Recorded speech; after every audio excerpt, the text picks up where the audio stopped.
know Army? Do you know Army? Hi, this is Mako. Buana. Zoe. Sarah. And we're here today to talk about the aftermath. We're following up after concert buy-in. The we aftermath. got a lot to say. Yeah. Who wants to start? So I think the beginning of it started here. You know, before you get into it, I listen to our podcast quite often, and I listened to the podcast that we did before we bought our tickets, and how we had high hopes. We did. We had high hopes. Yeah. We were just sure. We were sure. And it didn't go down like that. Yeah. So if you missed that one prior to this, I would go back and listen to that, and then just come for back comparison, and start. at least. Just for comparison, yeah. Because I'm sure we'll do it too. But I think this journey started when we got the announcement that this was going to happen in LA. We had to all read it several times because it's like, is this live? Like live? Like, because they didn't say live, they said offline, which kind of threw it. Yeah. And it was like, okay, so offline to us means in person. So yeah, so once we wrapped our soul around the fact that it would be 4 show dates in LA and LA only, or LA first, or that whole saga is. But here's the thing. So we're vets when it comes to ticket buying for BTS concerts. So we know, okay, we need to figure out where we're going to be. It's going to be Ticketmaster for sure. We need to try and figure out what seats we want. So look at the venue ahead of time so we know where we want to go when we get into purchasing for tickets. We needed to plan, okay, so after work, we're all going to meet at this location so that we can help each other out, team up and whatnot, and do this in one go. Mm. You know, we were vets. We were planning, and we knew that it would be a flurry. We are vets, and we just knew we had it all. I mean, y'all, when we tell you we mapped this out, we spent hours mapping this process out. Yeah. And so we're so much vets that we know you cannot do this effectively. You increase your chances if you are not on the clock, if you're not at work, if you're not occupied doing something and trying to get this done. You increase your chances. It's not going to be a guarantee, but you increase your chances by actually, this is solely what I'm doing for the next hour or the next 15 minutes, it's your however full long attention, it takes. yeah. Get your full attention. So that's how much vets we are. We know that, okay, it's happening this day. Okay, I can't get off, but I can get off early. Mm-hmm. Or I can get off. I'm taking the whole day so I can prepare. I'll have our snacks, so forth and so on. That's how much we are vets. Yeah. And I do think that it's fair enough for us to divulge one little tidbit of what our method is, because a lot of people just do not know. If you have teams, if you have friends, and you go in to buy tickets together, that doubles your chances of getting a ticket. So absolutely. Whoever, even if it's someone who's not a fan, have them registered to purchase tickets, and they can work with you to help you get your tickets. Yeah, the more people going for the tickets for you, the better it is. It just increases your chance by each person. And they don't, like Zoe said, they don't have to be Army. If it's a good friend who understands, if it's a coworker or a family member. So because our first experience, we had 3 other people who are not Army helping us out. They don't actually purchase the ticket. They can purchase the tickets for you, but you're paying for it. So just tell them you just need that person in there just as an extra body to increase your chances of actually getting a ticket. And I think we mentioned this in the podcast right before this one, to clear it with your bank. Make sure, hey, I'm about to make a purchase at this, because if you've never purchased through Ticketmaster or wherever you go, your bank will stop it, and that'll take away the time that you have to process the ticket buy-in and possibly make you lose your ticket. And that's hit or miss, because we all clarify with our banks, but then with the same bank, we all have the same bank, I believe. But even though we clear with our banks, like I'll get through and my bank does not shoot back, hey, is this you? Okay, try again. Zoe have the same bank, and she'll get through and they don't even flag it. So sometimes it's hit or miss as to whether or not it'll flag you and say, hold on, wait, is this you? You have to confirm, and then you can go back in. So, all right. But Miyako was correct. So the day before, or 2 days before the actual day we were buying tickets, Miyako was correct. We spent hours tactfully planning who was going to buy what ticket for what day, when, like who was going to go in for what this. area, what did it like. And it took us a long time to figure out the method of that, because it was very confusing. It was that like was math. The day of, right? Like No, it was the day before. When we sat down for 5 hours trying to plan this whole thing. That was not the day. No, that was not the day. So we met at your house the day before? It was a couple of days before. We did? Mm-hmm. Yeah. See, even black, it's traumatic. Oh, that's right, because we made it all in. We did a podcast and then we started planning. Yeah, that was traumatic. Shoot, us planning it out was longer than the podcast itself. Yeah, it was. It was like taking the GRE or something. So when it all went down, it all went to shit. It all went to shit. It was like you have a what is it when you do football? You have a plan, playlist, or a playbook, and you map it out. And then when it all goes down, you get out on the field and everybody's like, what, and then you got to adjust. I mean, like we said before, we're veteran ticket buyers, so this is not new to us. But this go round was in a whole league all its own. This was a messed up situation to begin with. Now, granted, it worked in our favor. It really worked in our favor because as forced refund individuals who had tickets before the pandemic and they forcefully gave us the ones back, Army members, VIP members, like we had the opportunity to go in multiple days to purchase for tickets. So it really worked in our favor, but it was like dealing with a trickster. Yeah. It was like dealing with a joker. I don't know if it worked in our favor because it was a fiasco. By worked in our favor, I mean more so than others. The fact that we waited in that line forever and then got kicked out to go back to the beginning. So let's start with that. So anybody who is listening to our podcast and you had the same experience or you've been hearing about this same experience, we were 1, 2, 3, 4 individuals and then had a 5th friend on the phone, a 6th friend also in the chat. So these are all people in all different places, all doing the same thing, and every single one of us that got through the first time got kicked out. And every single kicked back, and you had to go back into the waiting room. Every single one of us. So it's not like it's a random thing. I believe every single person trying to purchase on that first day got kicked out. In that first round. And there is a theory that time where we all got kicked out, certain people were let in, as in scalpers. Yeah, that is one theory floating around, which is quite plausible because the outcome showed evidence. So I'm actually really annoyed about the scalpers thing in particular because I was under the belief that there would be a lot less scalpers this go around because of the codes, because of the process they were making us do. And I thought there would be a lot less scalpers as well because I thought, okay, first of all, let's be real, it's about the money. And because when the BTS concert didn't look like it was going to happen, I was for sure that those scalpers were going to return the tickets back because they want their money. And I am pretty sure a lot of them did. So the fact that so many of them were able to get in on day one. Yes, that Ticketmaster has something to do with that. And you can't tell me nothing different. So after this was all said and done, and I know I'm jumping ahead, but I'm going to say this now because I may forget it. And what prompted it in my memory was Mimi just saying that. So there are individuals who actually shared there are armies who actually shared with other armies that, hey, I was trying to sell my ticket for one reason or another after this was all over with. And of course, I'm going to go through Ticketmaster to do it because that's the safest way to do it when you're dealing with people, with strangers. And immediately Ticketmaster says, okay, you have a $65 ticket. Let's make the price this. $235, $350. So there are individuals because Ticketmaster gets a percentage on Twitter who came on and said, "Hey, Army, this is what," and they screenshot it, and it literally says, and I should have gotten the Twitter address, but it literally says, and because I didn't realize I was going to bring this up in the podcast, it literally says from the screenshot, Ticketmaster, this is what your ticket price is that you want to sell.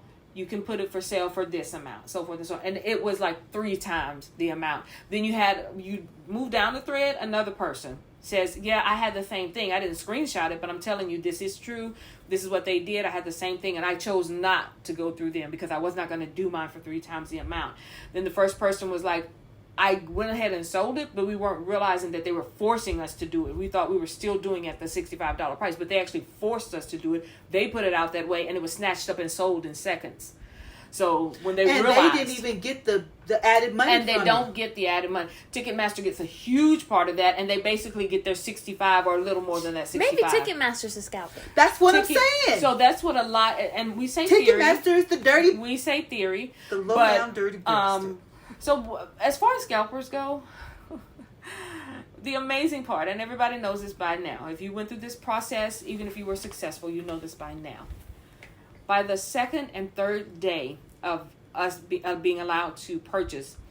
And there were lots of, we say sites, like websites. There were lots of sites that were then offering resale tickets.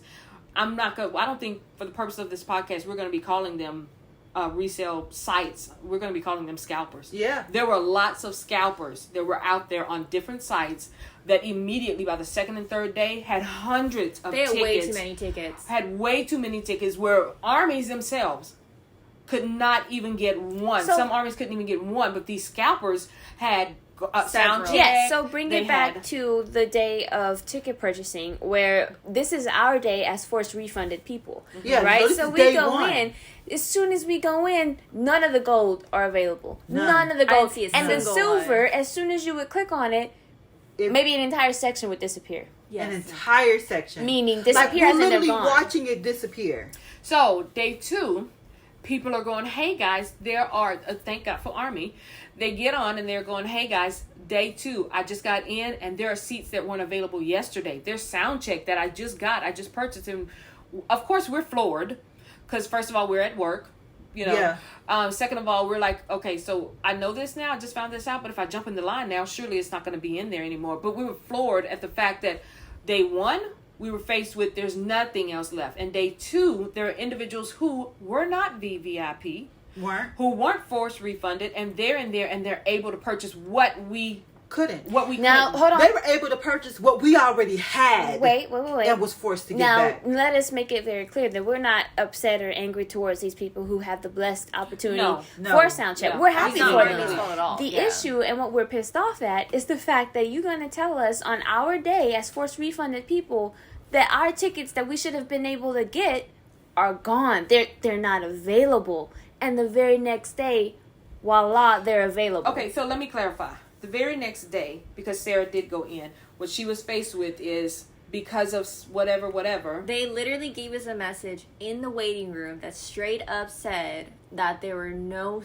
sound check tickets available because they were sold out. Yeah. That's exactly what they said. And I stayed in that line for over an hour to get in and double check. And then it was the third day. The third day is when everybody was like, hey, they're available. I jumped in and I got my and we're like, that should not even be possible. Glad for you, but that shouldn't be possible. The fact that they didn't tell us, I think, is dirty. No, the fact that they told us the opposite is dirty. Is conniving. Another thing I found out is that some people are knowledgeable of the fact that Ticketmaster, when they do several days of selling, especially when it's a hot commodity, and our guys are the hottest right now in the world, they do put them out in portions.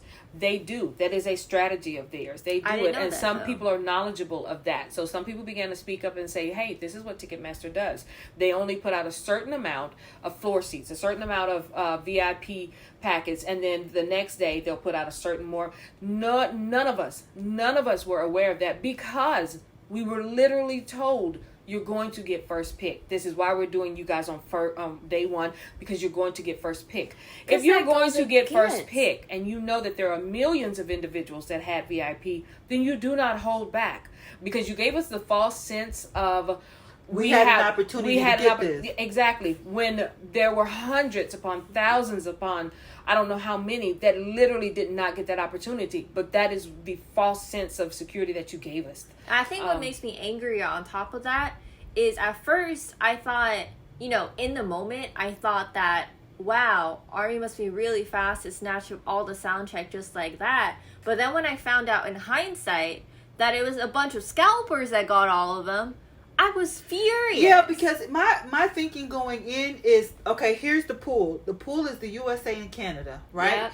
And this pool is only the people who held on for their tickets for 2 years. Yes. There was a lot of people who bought tickets, but there was a lot of people who did not hold on to their tickets. Yeah. So I'm thinking, okay, this pool isn't going to, this fight shouldn't be this hard, right? Because it's only the people who held on to their tickets, only US and Canada. We got this. To watch those tickets just like I said earlier, it's like trying to hold water, trying to pick up water in your hands. I was literally floored. If we could have recorded that day, I was jumping over couches, hopping from screen to screen. So let's give them a taste of that. So that particular day, which this is not an unusual scene for us on ticket buying day. But this was a bit more athletic. Let me put it that way. So that particular day, as we all log in, and then right 2 hours before, stuff starts happening. Everybody knows that if you're doing the ticket buying process.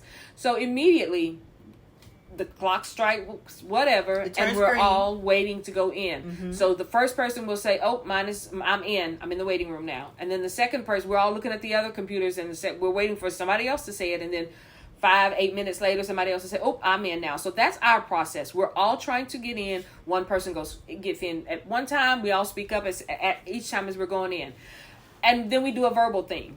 I've got 2,000 in front of me. Me too. Okay, I'm down to 1,700. Oh my God, I'm down to 630 some people. That is our process, and we know that whoever gets through first, and that's the method, and we do it. So the first person that got through immediately got kicked out. Next person that got through, so we expected this process for all of us. We're all going to get kicked out, guys. We're going to have to start over. So we start the verbiage again. This many in front of me, this many in front of me, and then, okay, I'm in. And that person that's in is ready to purchase the tickets that we already pre-organized and talked about, that this is what you're going to get, this is what you're going to get, so forth and so on. But then immediately with that, things started happening. So watching the tickets go before our eyes was just one of the problems. Just one of the problems. The other problem was even the tickets when you're trying to, because we go as a group and we're trying to sit as a group, that went out the window at least 5, 10, 15 minutes into it, because we're going, okay, they're going. Let's just grab. Let's just start grabbing wherever we can grab. Yeah, our strategy got blown out the water. So as far as the next person getting in, okay, and you're going to get this group, and that got just blown out the water. Just get what you can grab. If you can grab 2 first, get it. It was almost like buying tickets if you were day 3 or day 4. Exactly. It's like you're just getting the little tidbits of whatever's left. When there was stuff left. And on top of that, I do not remember the last ticket buying process being like this. No. But the system itself was not updating fast enough. Yeah. Like we sat there forever because you would grab literally any seat and it would say it's not actually there. And then it refreshes, but it's still there. Yeah. So you don't actually know what seat is available. Or what seat you just clicked on. The technical difficulties with Ticketmaster continued. Because when we get to we've secured these seats, now let's check out, there was fiasco there. There were glitches there. They wouldn't take this card that I know I have in my account. I know I've already pre-put this card in there. It just would not take But you wouldn't take this card. Yep. So we jumped to say PayPal. It wouldn't do that. Then we jumped to, hey, you just have to use this card. Oh, my card went through. So forth and so on. That kind of mix up like that got crazy.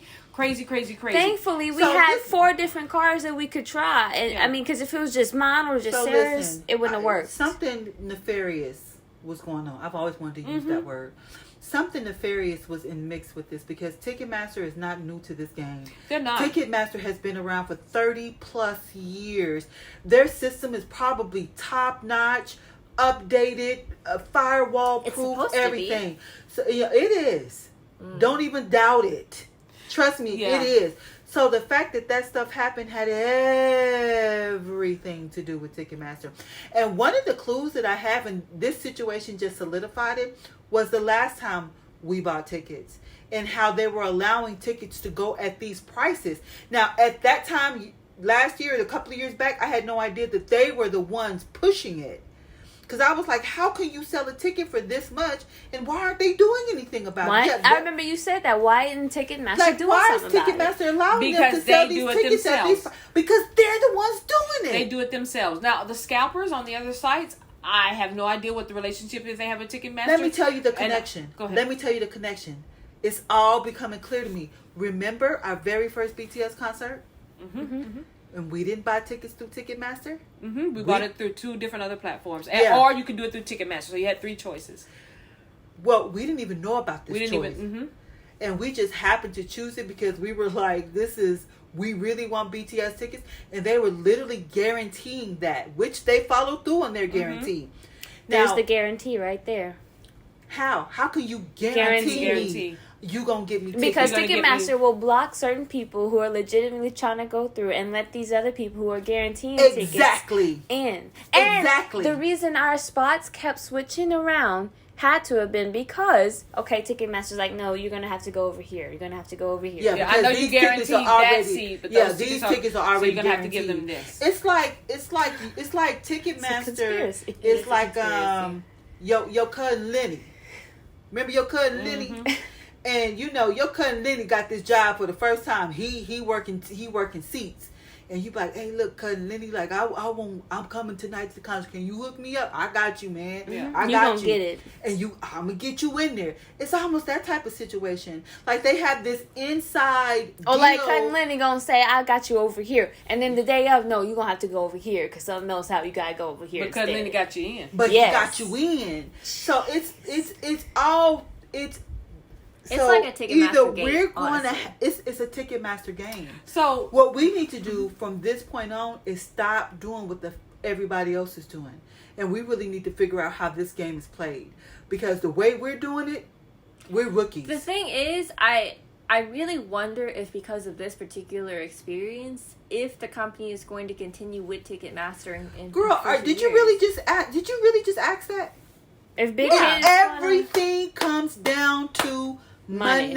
I mean, it does, but Big Hit ain't getting no money from this. Only Ticketmaster is getting money from this. So they would make more if they sold tickets directly from themselves. Okay, so BTS, that concerts for any artist, a large portion of their revenue comes from concerts. So they're getting money off of this. Off of these tickets. Hell absolutely. That's the reason of this. That's the whole point of a concert. Let me say this. Let's bring it full circle to this. You guys, if you guys have been listening to us, you guys know that we don't know just BTS. We know Big Hit. We know P.D. Neem. We know the history. We have a history of culture that fed to us in a positive way.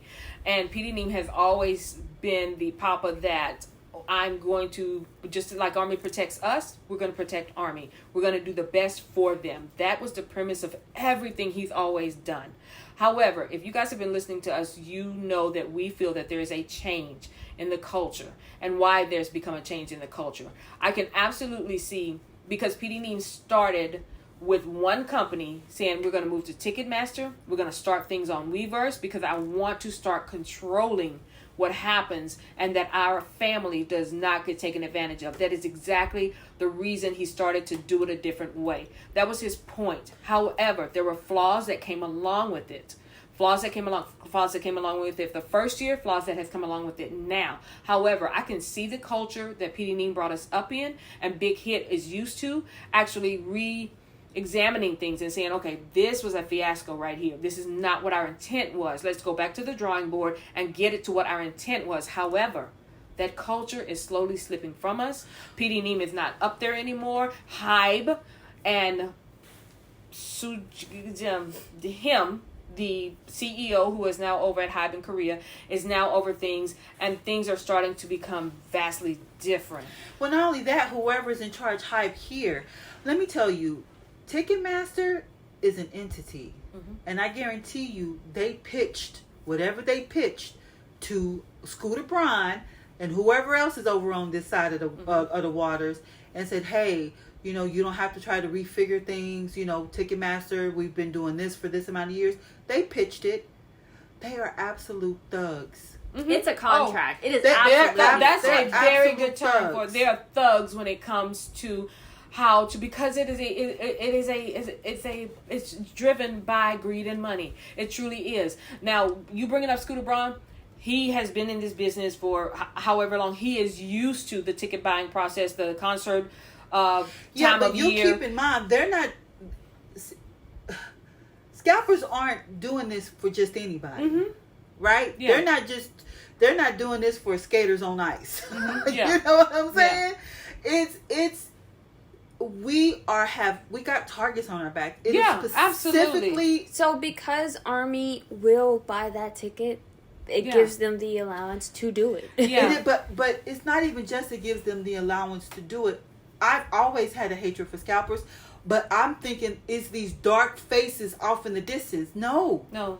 It is Ticketmaster. Do you know how much that blows my mind? It's Ticketmaster in conjunction with the event, the event person. Because it's a whole network of nefariousness going on. Exactly, because according to individuals that I know, when it comes down to the ticket buying process time, the person putting on the event here actually has a huge say in it. So as far as we're going to put a cap on this ticket, we're going to put a cap on that ticket, we're going to allow y'all to put out X amount the first day, X amount the second day.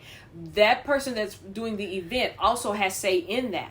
That's the nefariousness that I'm talking about. Mm-hmm. Because if you technically look at it, they did what they said they would do. Mm-hmm. The tickets range from $65 all the way up to what, $250? I think between $250 $275 was the $300. Highest affordable, right? That's all affordable. That's what they set the ticket prices at. Yes, where they're doing the thug thing where they're withholding information. The thug thing comes in like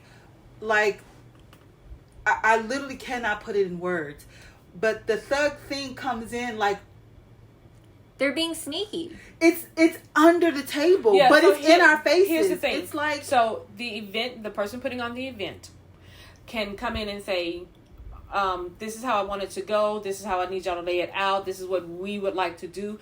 Ticketmaster can come back and say, okay, we can do it that way, because you have the right. The event thrower has the right to say, put sound check all out the first day. I want this all out. Or, yes, the way y'all's strategy has been in the past, do that for us. Put X amount out one day, X amount. So they have a right to say, this is how I want it done. Now, when Ticketmaster comes to you and says, hey, if you do it our method, on the back end, this is what the gross is going to be. So that, who's going to pass that up? No event planner is going to pass that up. Big Hit Korea, they would pass that up because they know we're not in this to gouge our family. We're not. However, the event planners now that we have, it's a whole different culture. It's a whole different thing.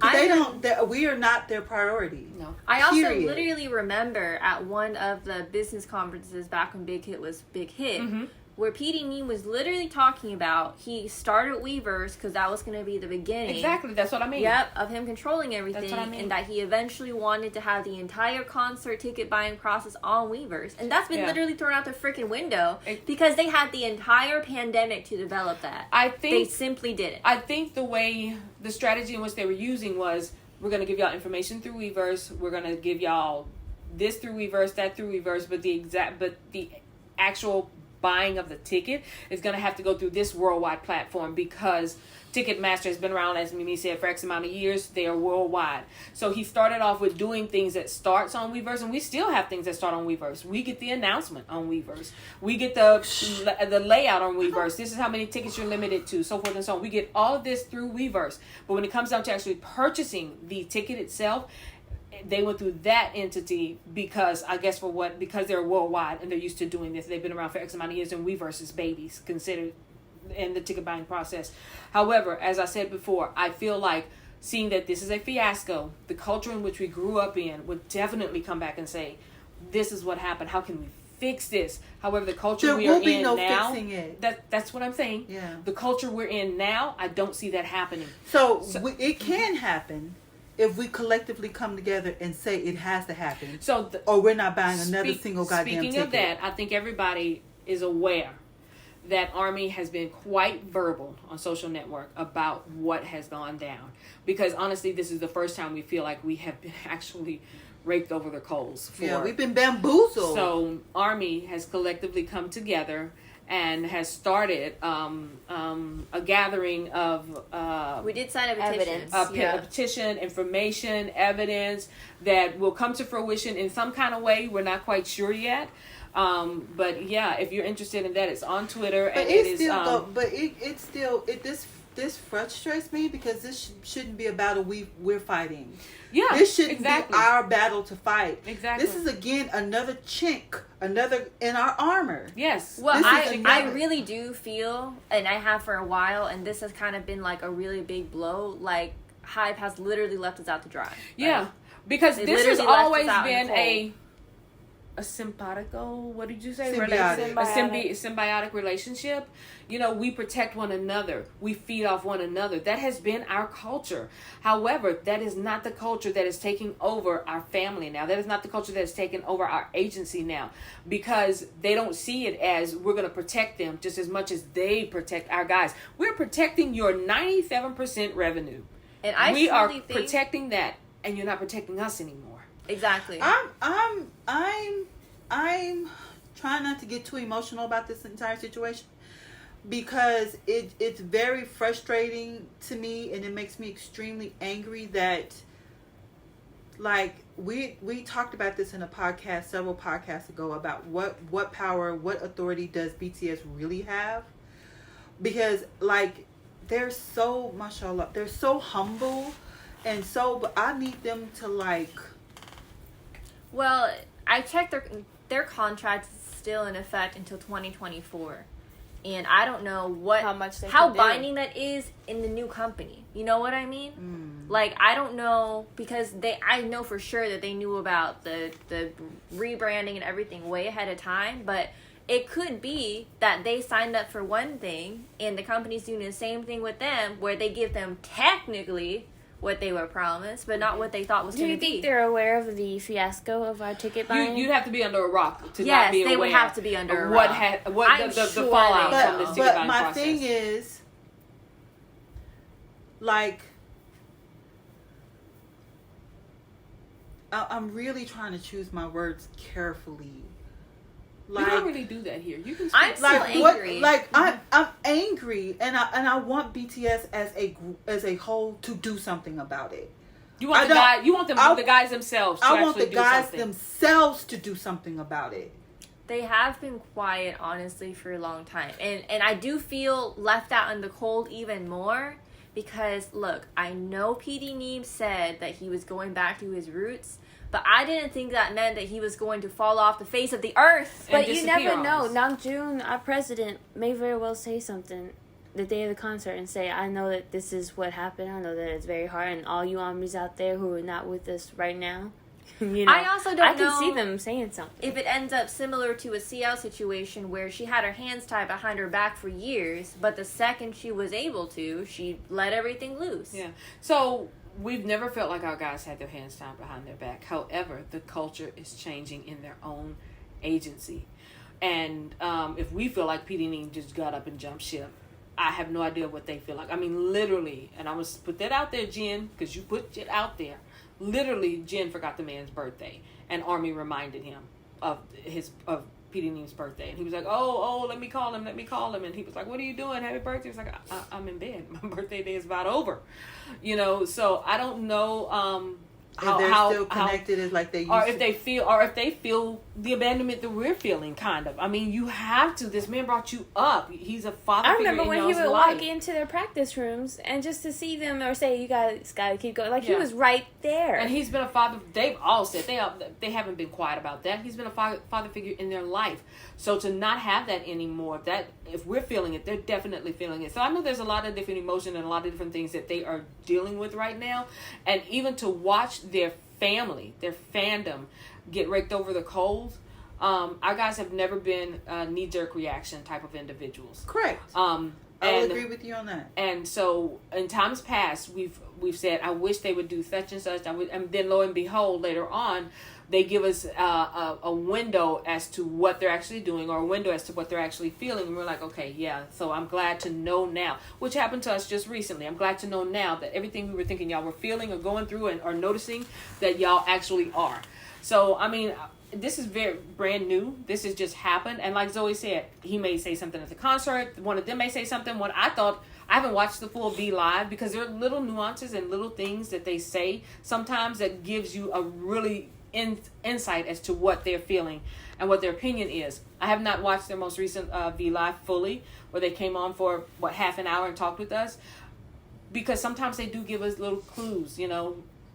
In answer to my point is, they absolutely know the fallout that has happened, and how much they would be able to protect us. I have no idea how much, but I do know this: if we can take a moment and step back, we just found out 2 days ago there will be another opportunity for people to actually watch it outside of the venue. I'm seriously very sure that this is due to Big Hit. Like, Big Hit made this opportunity happen. Exactly. So so that may be the case. That may be the case that they're like, this was a fiasco. And there are so many that were left out, and there was so we got to come up with something. And the agency said, okay, let's do what we've done in Korea. And I mentioned to y'all they've done this in South Korea for the musters, and they've set up huge venues outside for Army actually. I wish I knew some Korean Army. I really do, because I don't think this stuff happens over there. Well, no, what do you mean? Clarify what you mean by this stuff. As far as like the scalping and all of that stuff, I don't think that stuff happens over there. I think it depends. I think that they do have their own problems. They do. They absolutely do. But they have their own. We don't hear about it because it's not relevant to us. Similar to where Ticketmaster is our issue, they may have their own. Ticketmaster is universal. Yeah, Ticketmaster is not but it may not be the partner that they use in Korea. I'm hoping. Yeah, well, we need to use the partner that they use in Korea. I'm hoping that this Ticketmaster are thugs. Outside venue that they're creating for this concert, I hope that Worldwide Army is invited to, because the concert itself, it was just U.S. and Canada. I'm hoping that India and Russia and Japan, like everybody, should be able to get in. I have a question, and I'm not trying to put anybody out there, but you guys keep saying it was only U.S. and Canada. Yes. So where was this advertised at? Was it advertised on Weverse in the verbiage? It said it. It said it in the verbiage. On Weverse? U.S. and Canada. I'm not sure where, but I read it myself.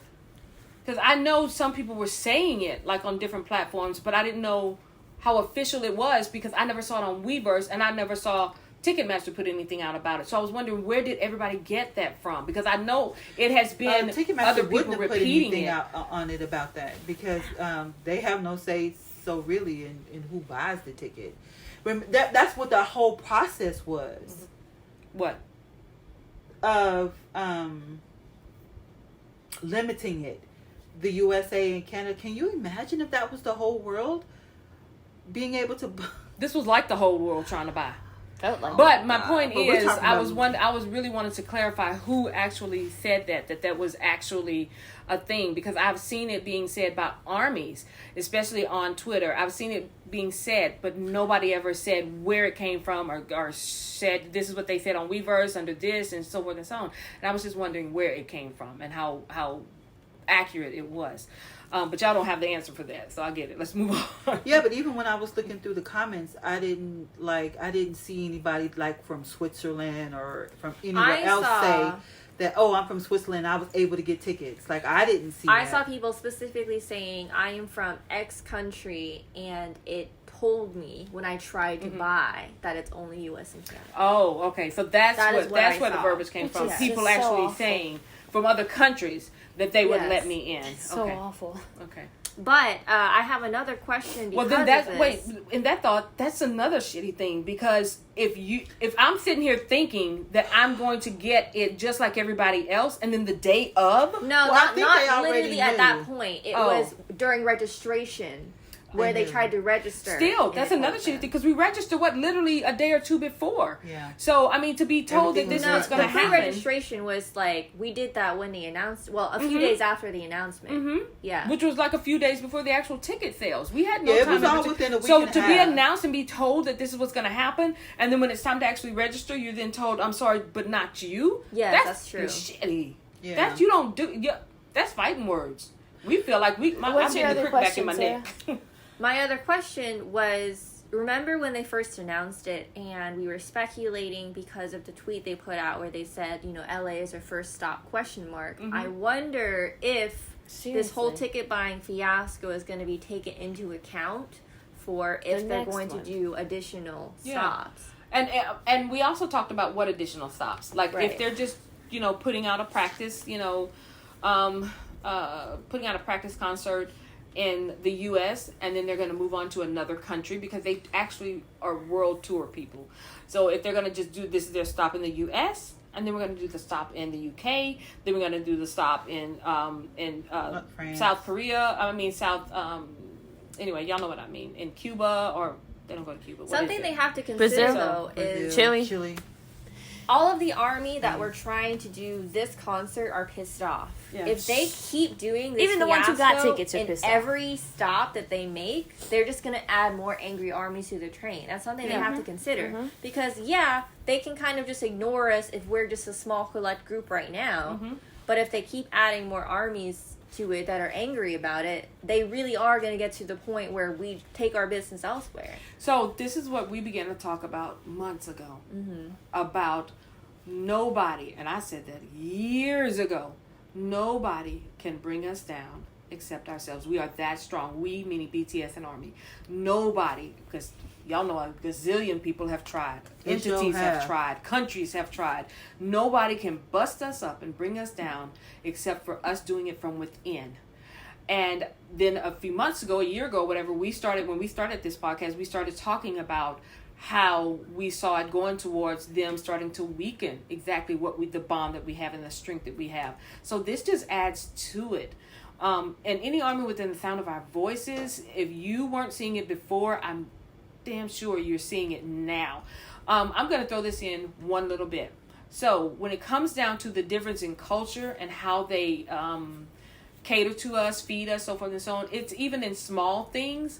Like there are people who have purchased Army membership packages that have not even gotten their stuff from a year ago. There are people who are purchasing merchandise. When the merchandise comes in, it is not the quality that we're used to. Yeah. Sarah just purchased something the other day that the difference in the quality from the one concert to now, as far as the products are concerned, is a huge difference. It's a noticeable difference in the quality of what they're sending out to us. That is just one small thing in this big bucket of why in the hell are they not still feeding us and catering to us? Our guys are desperately trying to still feed us and keep us fed and fat. But this agency, we see the difference in how they're handling us. It ironically almost feels like we're going full circle where, the boys started in a garage and they climbed to fame and fortune. And it feels like it's looping back around where they're getting less and less support from their own agency and they're going back to having to do everything with their own hands. And support for us as a family means you're going to support from all angles. You're going to support our family, our fans, our army, our girlfriends, because army is their significant other. Mm-hmm. You're going to support them and take care of them because you know they take care of us. So, it feels like, we're getting less and less support as a And we've mentioned in previous podcasts, it doesn't even make any sense because, look, I get a business has to make money, but Army has proven for years on end that you do not need to force it out of our hands. Yes. We readily give, and that's partially fully what made Hype what it is today, off of Army's money. Straight up and sideways, Army's money to this day. And I think that's partially why it hurts so much that they're trying to take even more. Like we made you, and you're doing this to us. Yeah, you're literally biting the hand that fed you. Yeah. So I want to just clarify before we start rounding things up and get to that point. I want to clarify what we mean by we just found out a couple of days ago. So outside of the venue of SoFi Stadium, there is a YouTube theater. I believe it's what it is. It's a YouTube something, but it's huge, and they're going to start selling tickets. They're actually we're gonna actually sell soundcheck tickets to this also. So you can actually, those that get to purchase the soundcheck tickets, you can go into that theater and watch soundcheck prior to the actual everybody going into that theater who bought tickets and actually watch the show streaming live. That's right across the street happening in the stadium, which that is a wonderful thing. And let's clarify this, guys. We did get tickets. Yay us. We got tickets. I don't think we actually, I think it's just a matter of even the people who got tickets are pissed off. It's bittersweet. So even though we feel it's very bittersweet. We got tickets, however, we did not get the quality of tickets that we had forced given back to us, which is sound check. We didn't get our VIP tickets back. However, there are a lot of armies out there who did not get one ticket, and we procured 2, 4, 6, 8, 10. And then our friends makes 11, 12. Tickets for both days. Yeah, for all of us. that is amazing on our part, and we are very grateful for that. However, our heart goes out to individuals who did not get anything. So wrong. That's partially why it's bittersweet. Because I talked about this feeling when they announced that summer event thingy that was only for a select group of Army. Yeah. Like I said, it creates a rift because if you kind of scale it down between us, say they suddenly said, we're going to have this great thing, but only you, Buana, can go. Yeah. Like, of course we're going to be happy for Buana, but it also hurts. Yeah, and of course, same for Buana. She'll be happy for going, but it's a she'll also be hurt. It's still awful. I'll also be hurt because I don't have my crew with me. My crew didn't get the same advantage. So yeah, it's a a crumbling from within, and it's only us that will bring us down. And when I say us, the agency is a huge part of that, and it's an agency we don't recognize anymore. Mm-hmm. It's an agency we don't recognize, and that is the only thing that can bring us down. I wish I could just spend one day with P.D. Neem. Just one day. I'm starting to develop a theory personally that P.D. Neem partially must have left because he didn't agree with a lot of the stuff. That doesn't make sense to me because you own this damn thing. You own the shit. How are you not going to agree? Because this is what we said in the last podcast. Yeah, we brought that up because he readily and quickly gave up a lot of his power. It wasn't because he didn't agree. It was because he was in over his head. Okay, and that is a huge difference. So here's the thing. He gave up a lot of his power and gave it over and signed it over with all these deals and all this buying. And then when things began to come to fruition, he's like, I don't recognize. That's not right. But at that point, he didn't have a lot of pull. He had a lot of give because he didn't have a lot of control anymore. And I don't think things began to come to fruition. Take responsibility. Exactly. So then he came out with, look, I did this, that, and the other, but I'm not with this, that, and the other. It's not my cup of tea. It's not my forte. It's not my strength. So this is what's going to happen. And basically what the intelligent form of us thought was, so what you're saying is you did this, that, and the other for us with our company. And then, you kind of made some mistakes. And so now you're going to just, So that's how it felt for us. I want to say this real quick. And it was about... Oh, gee, there was something that the guys let us in on. Forget it. I lost it. But it was something that the guys let us in on. And it was something you said, Sarah, and I can't remember what it was. But the guys kind of let us in on how they felt about it afterwards. I don't know if it had to do with P.D. Neem or if it had to do with, I don't know. Well, my thoughts were when you said that was that, okay, like he walked away from this situation. So, like, if he walked away... This is just a super wild theory. Just a super wild theory. He walked away to save the boys. So their contract is up in 2024. That's who they're going back to. Ready for it? That's what I said. It was almost like he lost control of his company, but in order to get it back, he kind of walked away. He is a genius. So they can come with him. Exactly. And then that company I becomes sure no hope more. that's what happens. Yeah. So that's what I meant when I said in that podcast when I said he came back down the mountain to the boys.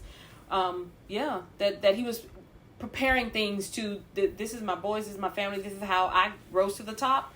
Let me go get this together again and try this one more time. I don't know. We'll see in a few years, but let's wrap it up. Last thoughts for the ticket buying process. I didn't like it. Better not happen again. It's not okay. That's Sarah's thought. I didn't like it. We need to fight it. This is not okay. My last thoughts is my heart goes out to those armies who did not procure not even one ticket. I extremely feel bad for them. And we'll talk more about that in our in another podcast. But those are my thoughts. I'm extremely grateful, but it's a bittersweet, like Sarah commented on. I'm grateful and I'm excited, but I also feel like this is a huge strain on our guys. It's a bittersweet for them. I feel like it's going to be a relief because they're absolutely ready for it. That's what my thought was. Real quick, when you talked about what happened over the summer and they had a fan meet, it was a fan meet, but it was only with X amount of armies. More than one of them, Jen is one, said that was good. He enjoyed that thoroughly, but it wasn't enough. It wasn't enough. It didn't feed them properly. They loved it, but they wanted more. Probably made them hungrier. And I've said this often, and y'all will hear me say it often again. We are greedy, but in a good way. We were brought up to actually want more and demand more. And so are our guys. So do our guys. So. Well, my last thoughts is I'm sending out a challenge to Anonymous. And I want you to expose Ticketmasters for the thugs that they are. 1, 2, 3. Now you know Army. Do you have any last thoughts, Zoe? Because someone skipped over you. Yeah, I didn't say my last thoughts, Marco. My last thoughts are similar to Mama's on the fact that it's just not fair. It's crappy. It's an awful, awful, gut-wrenching feeling that this was a circumstance. I'm very happy and pleased that we got our tickets, but it's just... It was not fair. I don't feel at peace. Yeah, it was not right the way it was done. And I hope that it never happens again. It shouldn't happen again. Yeah, sound check tickets are already hard to get. Mm-hmm. And when you already had them in your hand and somebody said thank you and just takes it away, and then you weren't able to get it back. Every single one of us in our group had sound check tickets. Every single one of us in our group. It's so frustrating. 6-7 people. We all had sound check. We all were VIP holders, and to now walk away with nothing. No, we don't have nothing. We have a lot of something that a lot of people did not get. But we feel still cheated. So that's our thoughts. To walk away wounded and still hungry. Yeah. It's not fair. Wounded All and still right. hungry. Well, once again, this is kind of a now you know. Now you know.